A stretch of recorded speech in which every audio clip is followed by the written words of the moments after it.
For this physics video tutorial, I'll be doing problem 6.P.105. This problem says, one of the thermonuclear or fusion reactions that takes place inside a star, such as our sun, is the production of helium-3 in a gamma ray, in a collision between a proton and a deuteron. This right here is the reaction equation. The rest mass of the proton is 1.0073 U. The rest mass of the deuteron is 2.0136 U. The rest mass of the helium-3 nucleus is 3.0155 U, and the gamma ray is massless. To start off, I wrote down all of our given values. Part A says, the strong interaction has a very short range and is essentially a contact interaction.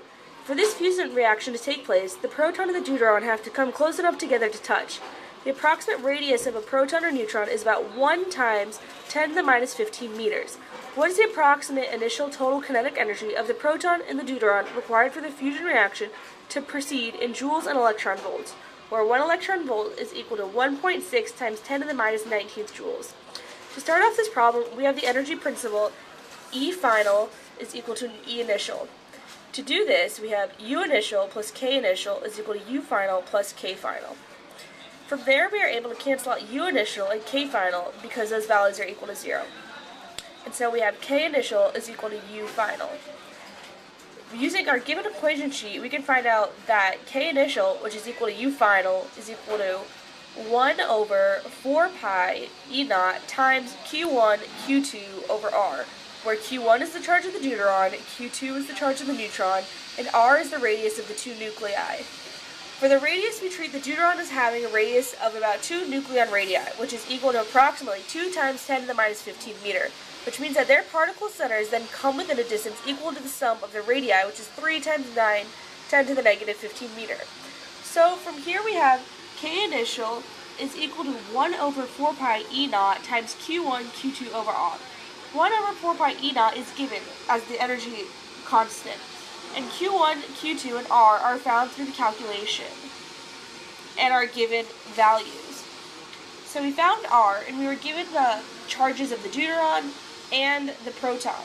So once we find that, we are able to calculate, once we plug everything in, that is equal to 7.67 times 10 to the minus 14th joule. The problem asks for an electron volt, and 1 electron volt is equal to 1.6 times 10 to the 19 joules. Therefore, the total initial kinetic energy is equal to 4.79 times 10 to the minus 5 electron volts. Now we move on to Part B of the problem. Part B states, given the initial conditions found in Part A, what is the kinetic energy of the 3 helium plus the energy of the gamma ray in joules and in electron volts?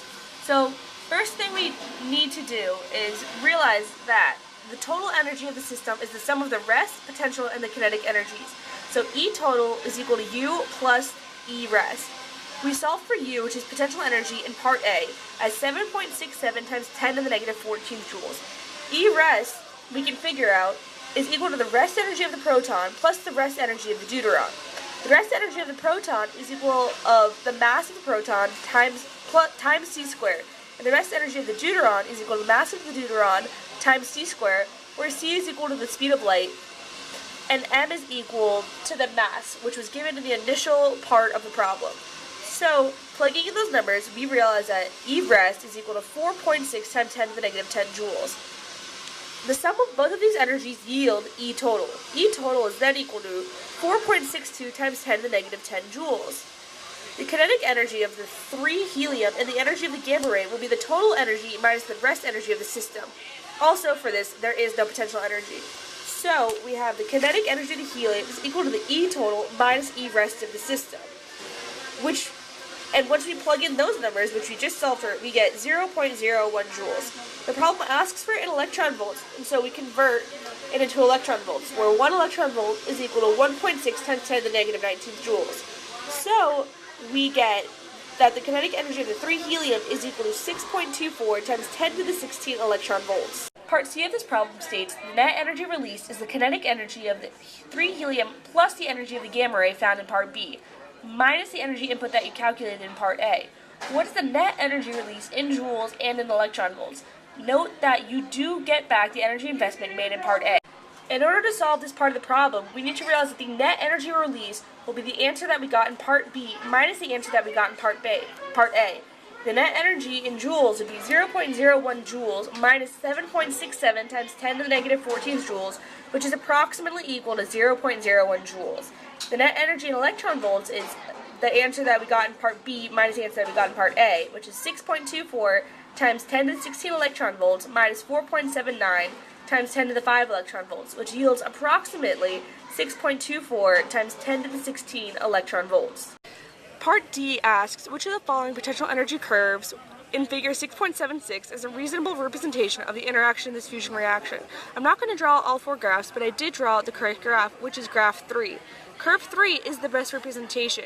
The potential energy increase in strength as R shrinks until the particles touch. Once they touch, the strong force captures the proton, making a bound system. The system is bound so that in the beginning it is less than 0, and then the Coulomb interaction is repulsive and unbound, so that's why it goes greater than 0. The U continues to be greater than 0, but is decaying because as R goes to infinity, U goes to 0. So there's no interaction at great distances.